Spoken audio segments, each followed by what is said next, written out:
only to 10, 15, 20%, 25%, whatever you define in a country of the population that are at the poorest level. But above the safety net, you can save whatever you want to have a good retirement. Because this is interesting, the pay-as-you-go system, the Bismarck system, everyone had to save exactly the same, well, not to save, to contribute exactly the same, got a pension exactly the same in terms of the wage at exactly the same age. That is, in a pay-as-you-go system, everyone is treated in a uniform way. You have to be treated uniformly, because otherwise, how would you begin to distinguish? Now, of course, some people get privileges, but the theory of the pay-as-you-go system is that it is a one-size-fits-all system. It's like everyone has to dress in the same way or have a pension the same way. Well, in a system of personal accounts, we recognize that people are different, that some people, for example, would like to work forever. I believe that maybe in another 20 years I will visit Bulgaria again and will have exactly my message, you see, and I will be preaching personal accounts in another 30 years, you see. So I will not retire. Something that my children are very happy because they will inherit a big amount of money. If I don't retire, I don't use my money, so my children inherit the money. So they are very happy, and they always tell me, keep working, father, you're doing a good job. Don't retire, because they hope that they will receive all my savings. But anyway, some other people like to retire at 55. See, some people are not happy with the profession they have chosen. Or some people have a lot of grandchildren, and raising grandchildren is a wonderful thing. Or some people decide at some moment in their life that they want to write poetry and publish poetry. Generally, it's very bad poetry, but anyway, everyone has the right to write even bad poetry and publish themselves 20 books and give it to all the family, you see.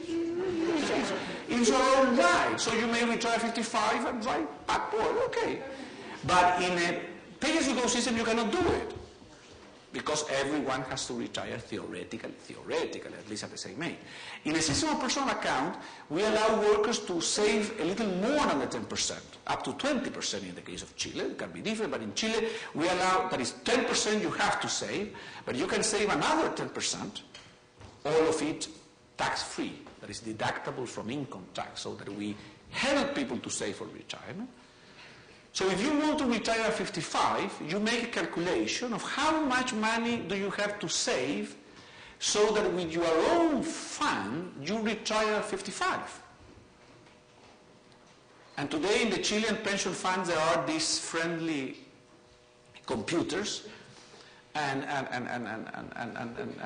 they are working people, generally the husband and the wife. They sit in front of the friendly computer. I have gone there. I go incognito there to look on weekends.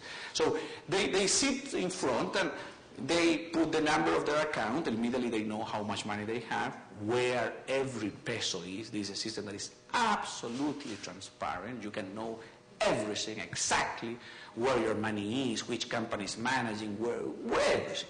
And there is a little bottom there that says early retirement. So you push the bottom. That is completely different of throwing a Molotov bomb so that the Prime Minister gives you early retirement. No, it's not that you push a bottom and a Molotov bomb explodes at the Prime Minister's office. No, you push a bottom. It's a peaceful process, this always. You push a bottom, and the computer tells you at what age do you want to retire. Imagine the beautiful question. That is dignity. The computer that says you, at what age do you want to retire? So generally there goes a discussion between the man and the wife. Not all wives want the man at 55 at home, you see. So maybe the wife says, why don't we work at 58, you see? Because of course the earlier you retire, the less money you have for restaurants. So there is always, in responsible society, there is always a trade-off. But anyway, so the man and the wife discuss a little. Let's assume they agree on 56. So they put 5, 6. The computer makes a calculation of the age expectancy. The software has the age expectancy of the couple, very easy today. It calculates how much money you have. It calculates, assumes a rate of return, very conservative. And then it says, And I suppose that the two persons there are 30 years old. So 30 years old, but you are planning at 56. You're planning your age, your old age. So the computer says, okay, if you want to retire at 56, and you are 30 today, and you have this, well, you have to save, for example, 14.2% of your wage. And they can say, and what if we want to retire at 54?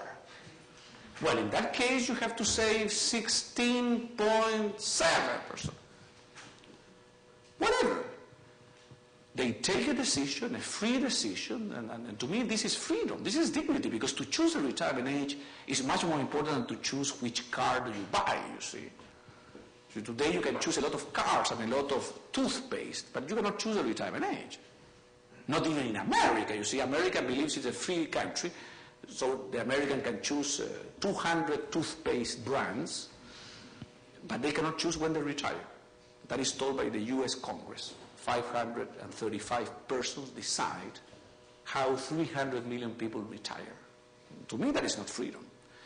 To me, it's much more important to decide the age of retirement than the brand of the consumer goods. It's a false freedom. It's also a freedom, the toothpaste, but not a much freedom.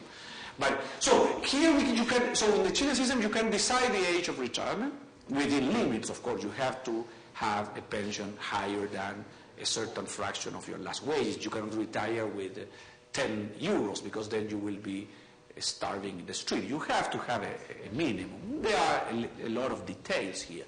But the essence is that the system gives you a lot of freedom, a lot of choice. So it is a defined contribution system. And I believe you see that philosophically a system like this is the system of the future, because it is a system that goes with natural law, if you want. Because if you want to go further and make almost a philosophical point, life itself is not a defined benefit event. You see, God didn't put us in life and said, you will necessarily be happy, you will necessarily be successful, you will... No. Nobody defines the results of our life. Life is ultimately a defined contribution event. That is, what you define is how much effort, how much honesty, how much study, how much character, how much prayers, if you're a Christian, how much you put into life. And the result depends on these contributions, or how much your parents also put. Of course, parents are important, but it's a defined contribution event. Life is not a defined benefit event. Life is a defined contribution event.